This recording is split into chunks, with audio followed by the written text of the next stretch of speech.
लिखने वालों ने यूँ लिखा है कि अगले ज़माने में यमन का एक बादशाह था जिसका नाम था मिले। इसके यहाँ जब एक बेटा पैदा हुआ तो उसने नजूमियों से लड़के के मुस्तकबिल के बारे में दरियाफ्त किया।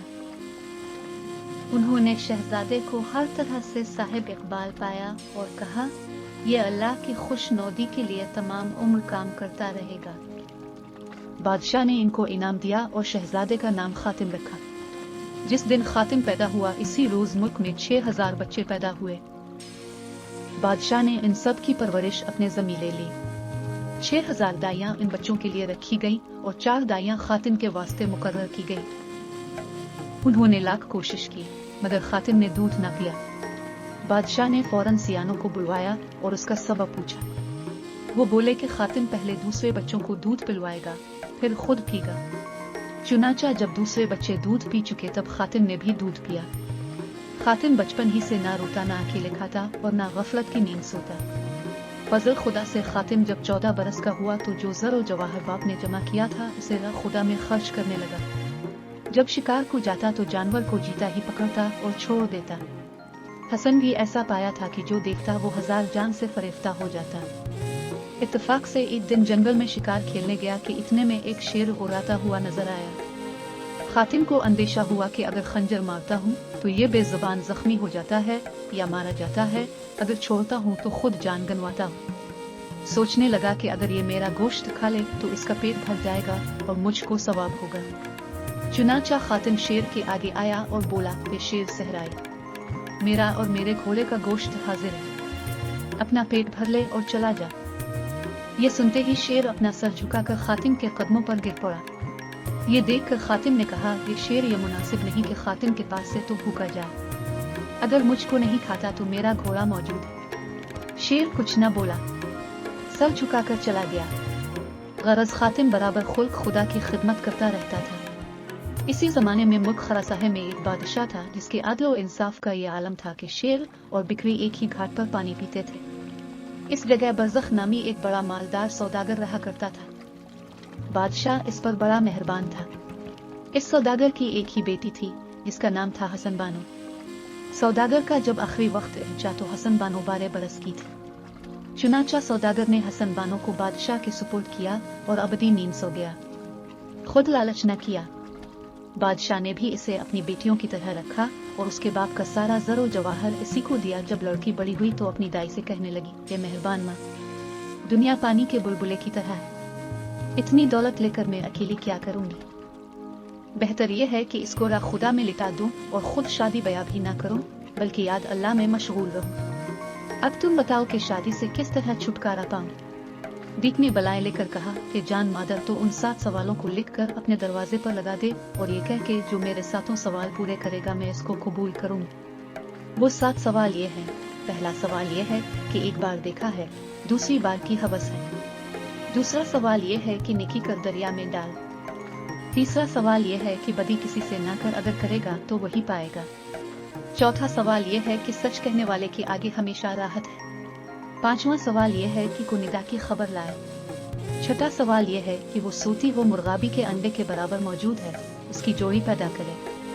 7वां सवाल यह है कि हम्मामबाद गर्द की मुखबिर लाए। हसन बानो को यह मशवरा पसंद आया और सोचने लगी कि ऐसा कौन होगा जो उन सवालों का जवाब लाएगा। इन्हीं ख्यालात में गलता व पेचा वो आठों पर नमाज रोजे में मशगूल रहने लगी। एक दिन अपने छत पर बैठी बाजार का तमाशा देख रही थी कि इतने में एक फकीर नाइत बुजुर्ग सूरत 40 खादमों को लिए इस तरफ इस अदा से गुजरा के पांव भी जमीन पर ना रखता था। इसके वही खादिम सोने की ईंटें कदम तले रखते जाते थे और वो उन पर पैर रखता हुआ चला जाता था। ये देखकर हसन बानो ने अपनी दाई से कहा, ए अम्मा जान, ये फकीर बड़ा साहिब कमाल मालूम होता है। दाई ने कहा, अम्मा वाली, ये बादशाह का पीर है। बादशाह महीने में 2-4 बार उसके पास रहता है और ये भी कभी कभी बादशाह के पास आता है। इस पर हसन बानो बोली, अगर तुम इजाजत दो तो इस दरवेश को घड़ी 2 घड़ी के लिए अपने घर आने की जहमत दूं। दाई ने कहा, इसमें क्या पूछना है, मसल मशहूर है, आंखों सिक कलेजे ठंडक। गरज दूसरे दिन वो फकीर अपने 40 फकीरों के साथ हसन बानो के घर पहुंचा। हसन बानो ने दरवाजे से लेकर नशिस्तगाह तक जर मुफ्त का फर्श पहले ही से करवा रखा था। वो इसको रोनता हुआ मसनद शाहाना पर आ बैठा। ख्वाजा सराजर और जवाहर की कश्तियां इसके आगे ले आए। इसने कुछ कबूल न किया। फिर बहुत से खान शीरीनी और मेवे ले आए और सोने चांदी के बर्तनों में किस्म किस्म के खाने रखकर उसके हाथ धुलवाए और अर्ज करने लगे कि हमारी बीबी की इल्तिजा है कि आप कुछ तनावुल फरमाएं। ये सुनकर वो मक्कार खाना खाने लगा और सोने चांदी के असबाब को भांपने लगा।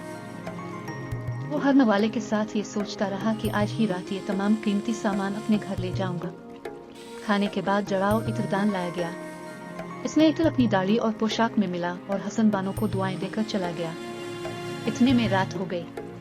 हसन बानो के घर के लोग कामकाज में इतने थक गए थे कि बेइख्तियार पांव फैलाकर सोती रहे। ना दरवाजे बंद किए और ना असबाब और जवाहर को ठिकाने रखा। बाद दोपहर रात के वो डकैत अपने 40 चोरों के साथ उसकी हवेली पर पड़ा और तमाम ज़रो जवाहर गारत करने लगा।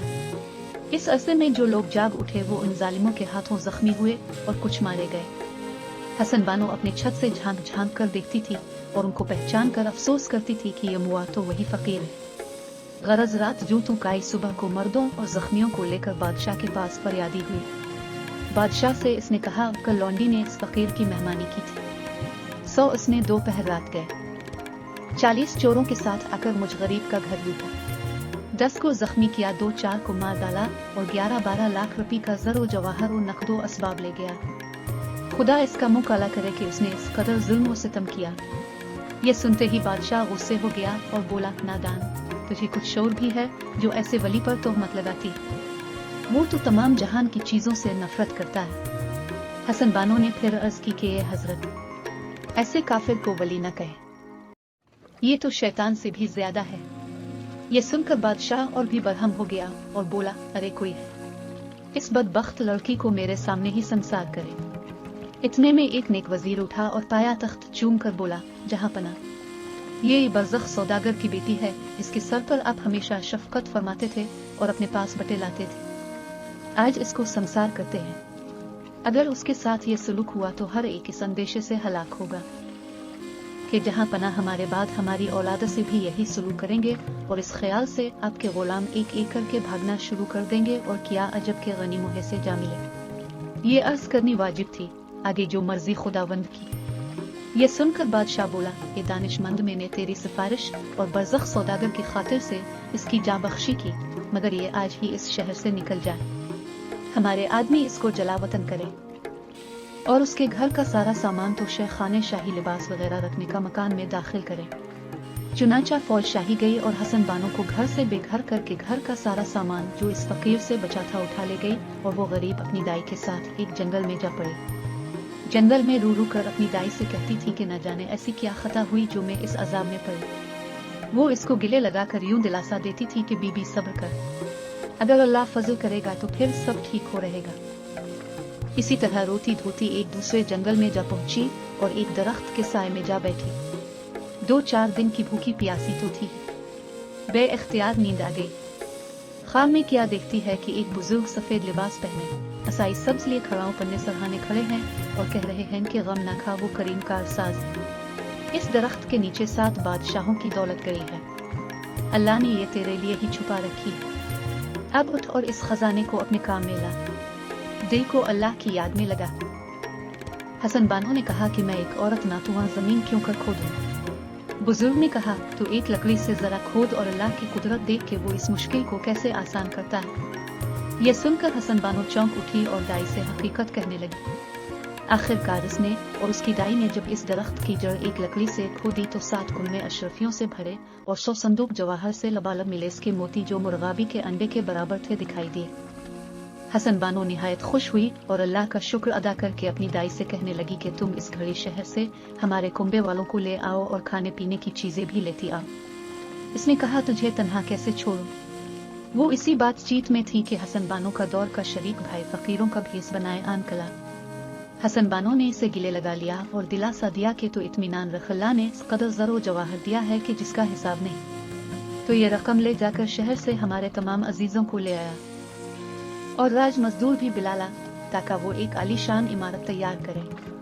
मैं चाहती हूँ कि एक बहुत बड़ा शहर बसाया है और उसका नाम शाह आबाद रखूँ, लेकिन ये अभी किसी पर जाहिर ना करना। चुनाचा वो थोड़े से रुपए लेकर शहर गया और तमाम तबाह हाल अजीजों को लेकर हसन बानो के पास आ गया। वो सब बहुत खुश हुए, एक बड़ा सा खैमा लगाकर उसमें रहने लगे।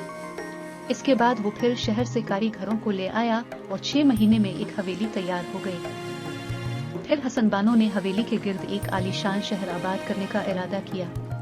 इस पर लोगों ने कहा कि बादशाह की मर्जी के बगैर इतना बड़ा शहर बसाना अच्छा नहीं।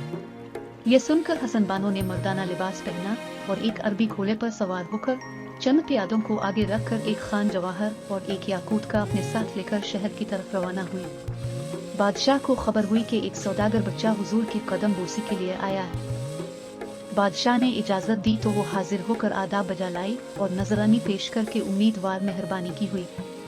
बादशाह ने खुश होकर पूछा कि तुम किस शहर के रहने वाले हो और किस काम को आए हो, तुम्हारा नाम क्या है? वो हाथ बांध कर बोली, मैं फुलां सौदागर का बेटा हूँ, वालिद जहाज पर मर गए, अरसे से कदम बोसी की आरजू थी, आज किस्मत की मदद से यहाँ तक पहुँचा हूँ।